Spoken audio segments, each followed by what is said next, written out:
Hey friends, so glad that you're here with me for this short practice where we'll look to give some affection to the hip flexor low back area. So if your back is feeling cranky or you've been sitting a lot, you've been shifting forwards and working on devices a lot, this could be a nice practice to fit into your day. Don't take my word for it, you can try it and see if you like it.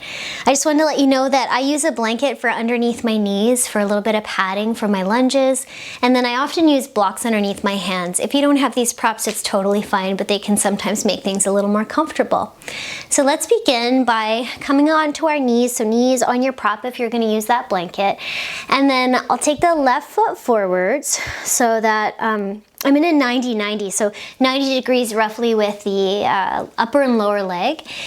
And then I'm gonna climb up so that I can find a plumb line. So I might do that by taking one hand to the back of the pelvis, one hand to the back of the head, and leaning a little back into that, and then also stretching apart the head and pelvis. So the tailbone sinks and the chin might tuck and the head goes up. So I already feel a little bit of muscular activity in the hips to keep them centered. And then I'll invite you to take a little side stretch here. So you can take your left hand on the left side of your pelvis, circle your right arm up, out, and over, and you might reach into a side bend there. You could also hold onto your head if you like and lead with your elbow. And let's take a couple of breaths here. I'm going to focus on lifting my ribs off of my pelvis and trying to keep my pelvis from shifting too far forwards or back. So I'm really steady through the foundation on my legs, scrunching up the left side a little bit and easing open the right side. One more breath in and out. Coming all the way back up to center here, finding that nice long line of the spine for you. And then right hand can come on the right pelvis and the left arm can circle up, out, and over. You can hold onto your head if you want. And I notice here, if I'm shortening the back line of the body, I'm going to try to traction it. So lift the back ribs up. Might hold onto your head or reach through your top arm. And bring your attention to your breathing. So you're always welcome to make your breath a little softer, a little smoother. Maybe the exhale a little longer. One more breath in and out here. And then circle it back up, and then let's take a breath with the arms up alongside the ears. Get as long as you can. And then exhale your hands to the blocks or to the floor. And here I'm going to wiggle my left foot more forward. So I'm coming out of that 90-90 and my hips are able to sink towards the front of the mat. And here I'm going to shift forwards and back. So at your own breath rhythm, at your own pace, your left toes might pop up as you pull back and your foot might plant as you come forwards. And you can let your spine move with this. You might even look up on the way forwards and look down or back behind you on your way back.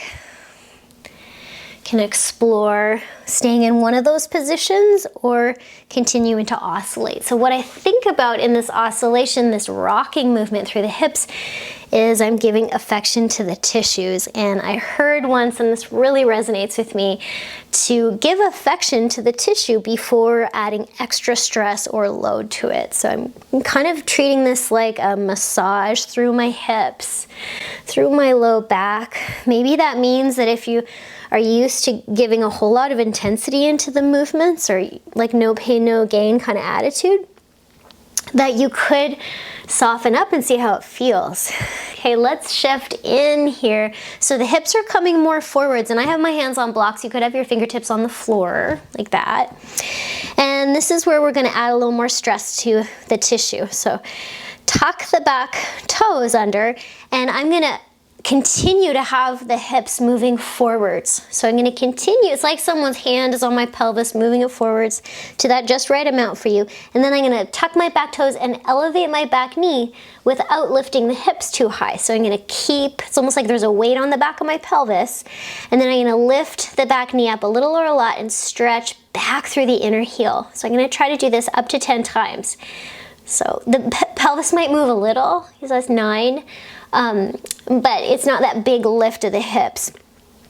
So 7, and then as I lift up and reach through that back knee, I'm gonna try to stretch out through the inner line of the leg, the inner thigh and the inner heel. 6. I just really like being a little higher here, so I'm gonna come back on blocks. 4, 3, I'm shaking in this because it's a lot of intensity, strength and length. 2, and 1, and then the invitation is to stay with the knee off and reach through the inner line of the leg, reach the inner heel back. You might even orient your knee, back knee, to face more towards the floor. And then even as my hips are shifting down, I'm going to try to bring my hip flexor and even my upper thigh bone into the hamstring and into the back of the pelvic bowl. So it's like I'm deepening the front as I stretch out. Invitation to take one more big breath in and out here. I'm definitely shaking in this. And then slowly lower that back knee down and come back to that affection, rocking, soothing through the hips, forwards and back. Your left toes might come up, shifting forwards and back. And then you might come into a downward facing dog or come into a child's form with your hips back towards your heels. You might stack your hands and let your head rest. Breath in and out.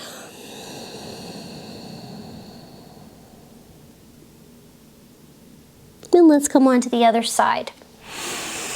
So it's the really stretchy feeling hip flexor that comes forwards, the right leg. And we'll come into that 90-90. So you can come on up, maybe finding your plumb line there by taking hand to pelvis, hand to head.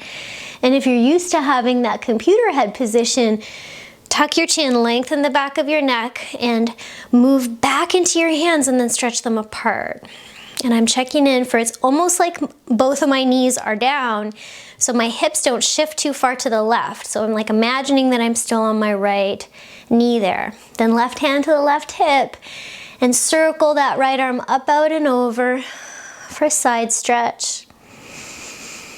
Connect to the breath, connect to that lifting up of the whole rib basket off of the pelvis. I like to call it a rib basket because rib cage feels like it's stuck or constricting my lungs.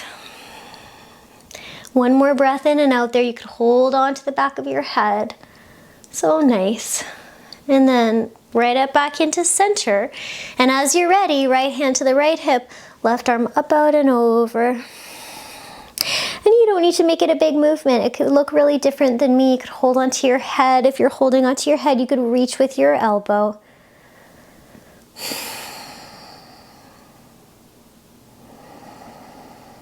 Taking one more breath in and out there.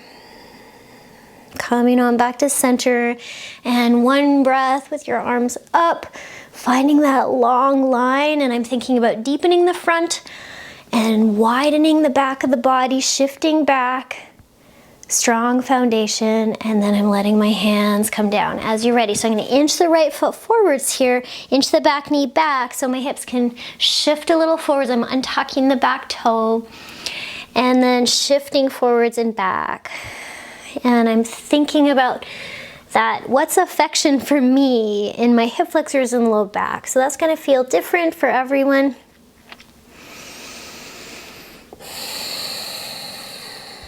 Checking out what's that just right amount of movement. Perhaps you're exploring gentle movement here because the next series of movements might not feel so gentle. Or you can make them gentle, so always make them yours. Let's move back and forwards a few more times, exploring this almost like a massage for the low back and hip area. You might arch your spine on the way forwards, you might round it on the way back. Doesn't have to be a big movement. And then as you're ready, we'll shift forwards. You can have your fingertips on the floor on blocks. Tuck the back toes and allow the hips to come forwards, and then see if you can keep the hips moving a little forwards and down as you tuck the back toes and stretch out through the inner line of the leg, elevating the back knee and tapping it down. And we'll do this up to 10 times. So 9, tap down, 8. I'm thinking about stretching through the inner line, inner thigh, inner calf, inner heel. Big toe mound grounded. 7, 6. You can always come back to your breathing as you're doing this. 4, 3, and you can count at your own pace and work at your own time. 2, and 1, and then the invitation is to stay elevated with that back knee. Reach through the inner line. Maybe you're even moving your left heel a little to the left as you press your big toe back, big toe mound back.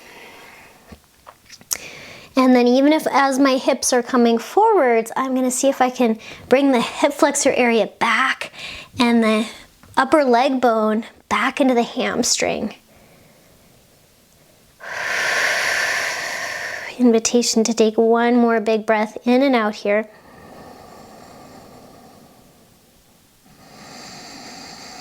And slowly lower that down, shift the hips back, and you might come back into oscillating forwards and back, or maybe you find stillness. You can always exhale out of your mouth. And then your choice. You can come towards a downward facing dog or a child's form, observing that whole mid-body region, if there's been any shifts. There's a rumor that when there's more stress response in the body, that this hip flexor region gets the information first, because it's really the area that mobilizes us. So if we're feeling like, oh, we gotta move, then this area gets information. So maybe this practice can allow us to settle into stillness a little more in the mind and the body. Thank you so much for being here. I'm so happy you're here and sharing in these practices. Hope it was useful. May you have peace.